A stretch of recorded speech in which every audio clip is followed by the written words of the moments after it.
뉴욕타임즈 어제 금요일 날에 나오는 푸틴이 북한을 방문한 거기에 관한 뉴욕타임즈 헤드라인으로 상당히 자세히 나와 있는데 제가 한번 읽겠습니다. Putin's visit signals a stark shift in North South Korea. News analysis.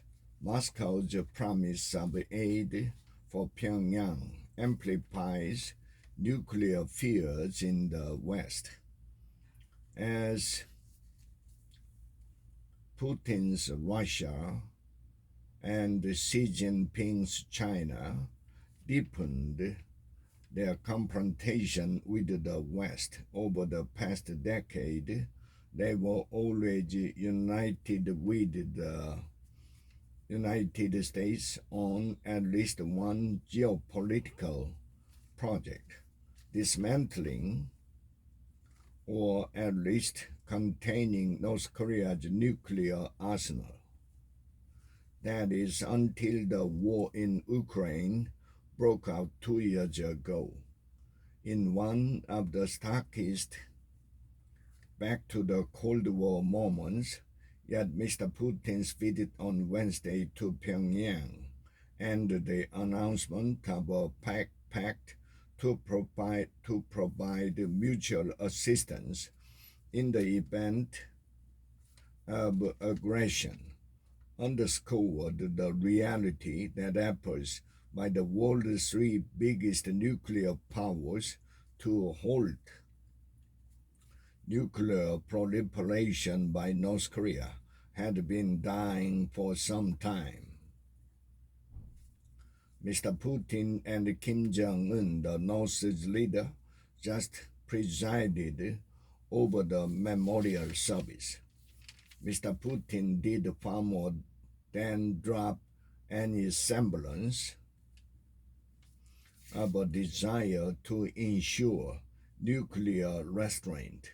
He promised unspecified technological help that, if it included a few critical technologies Mr. Kim had sought to perfect, could help the North Korean design a warhead that could survive re-entry into the atmosphere and threaten its many adversaries, starting with the United States. Nowhere in the statement made this week was there even a hint that North Korea should give up any of its estimated 50 or 60 nuclear weapons. To the contrary, Mr. Putin declared Pyongyang has the right to take reasonable measures to strengthen its own defense capability, ensure national security, and protect the sovereignty, though he did not address whether those measures included further developing the North's nuclear weapons. While the shift has been clear-cut, what it could portend is stunning. This is a renewal of Cold War-era security guarantees, no doubt, said Victor Cha, who worked on North Korea issues during the George W. Bush administration. Those guarantees dated to a now defunct 1961 Mutual Defense Treaty between Pyongyang and Moscow. This time, however, the agreement is based on mutual transactional needs, artillery for Russia, and high-end military technology for North Korea, said Mr. Cha, now at the Center for Strategic and International Studies, based in Washington. They are united not by ideology, as in the Cold War, but in common opposition to the U.S. and the Western liberal order, he added. As the threat from North Korea grows, Mr. Cha said the new pact is almost certain to solidify an increasingly formal security alliance between Japan, South Korea, and the United States. The Russians signaled what was coming 8 months ago, desperate for more artillery to press the war effort in Ukraine. Mr. Putin turned to Mr. Kim for some modest help with ammunition in late 2022. That trickle has now reportedly turned into a flood. 5 million rounds of ammunition by the estimate of Western intelligence services and the growing array of North Korean-made ammunition jammed into what the State Department said were 11,000 shipping containers full of arms. Ballistic missiles followed. It is a reflection of the fact that North Korea now has, for perhaps the first time in its history, a valuable bargaining chip that one of its allies in its standoff with the West needs. It is a prodigious arms producer. At first, Mr. Kim was happy to receive oil and food in return, but in the intelligence assessment circulating in Washington and Europe, officials say there is a growing concern that the North Korean leader is now determined to surmount the last big technological hurdle in making his country a full-fledged nuclear weapons state. The capability to reach any American city with its nuclear weapons. Russia holds the key. The question is whether it is willing to hand them over.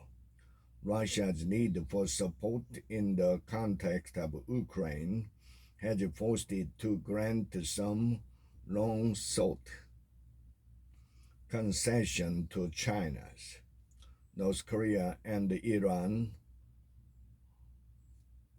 the Director of National Intelligence, told Congress in March, with the potential to undermine, among other things, long-held non-proliferation norms. In closed, classified session, she was far more specific, taking key members of Congress through the array of technologies Mr. Kim has not yet shown he can master. Most of them involve keeping a nuclear warhead aloft for a full intercontinental flight and making sure it can survive and accurately hit the target on re-entry to the atmosphere. That is the step a series of American presidents have said they cannot live with. Before the conclusion of this week's meeting in Pyongyang, Mr. Cha wrote that the prospect of Russian help to the North presents the greatest threat to U.S. national security since the Korean War.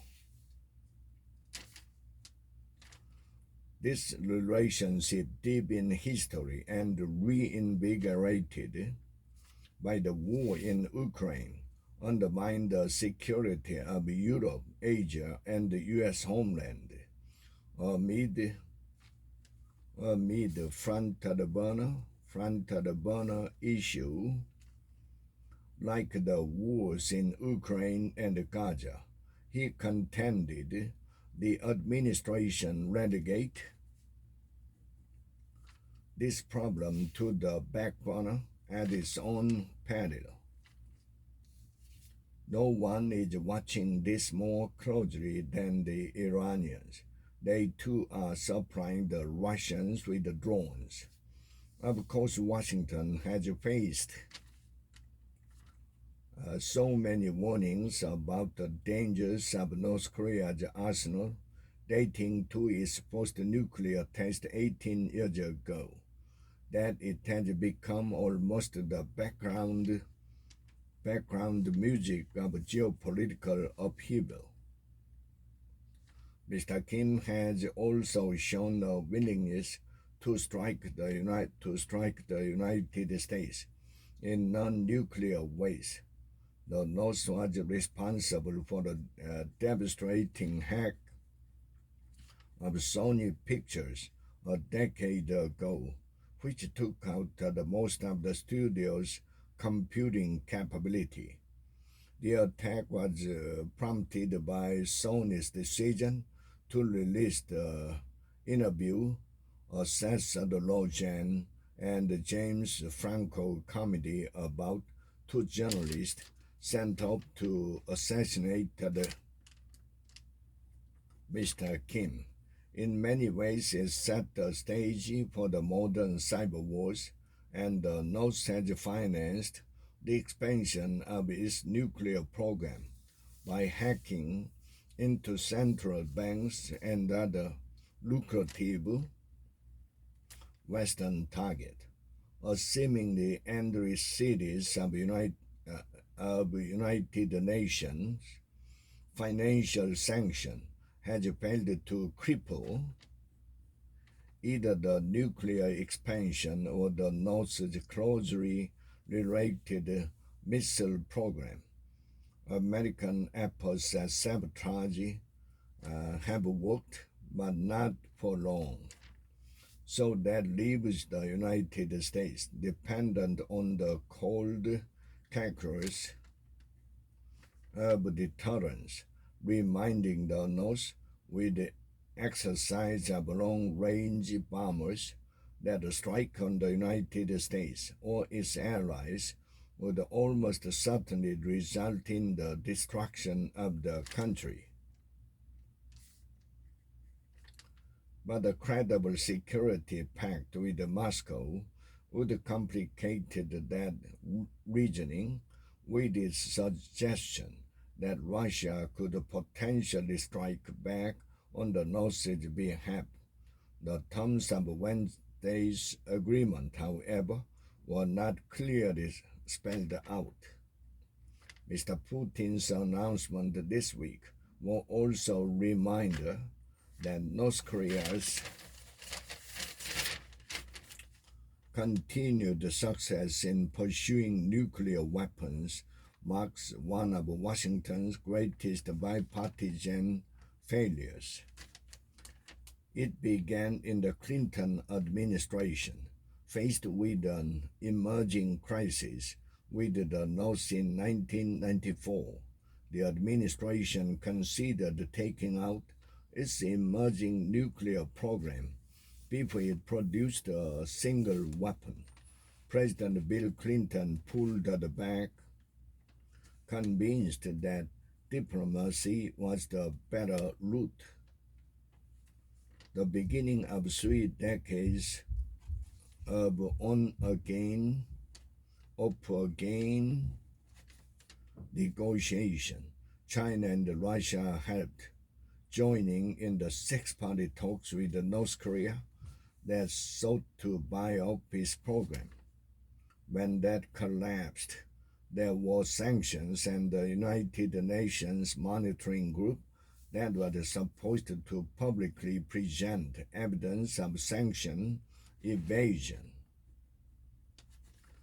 When the monitoring operation came up for renewal at the United Nations recently, Russia successfully led the charge to get rid of it, at least for now.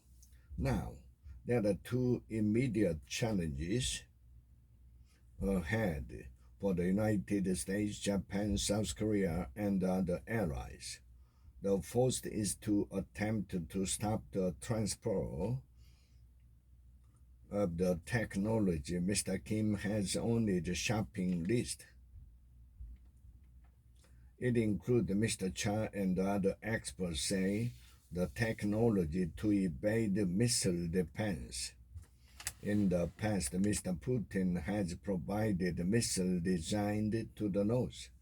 American intelligence officials have reported, but there is little evidence that he has helped with actual nuclear weapons. Now the North has leverage.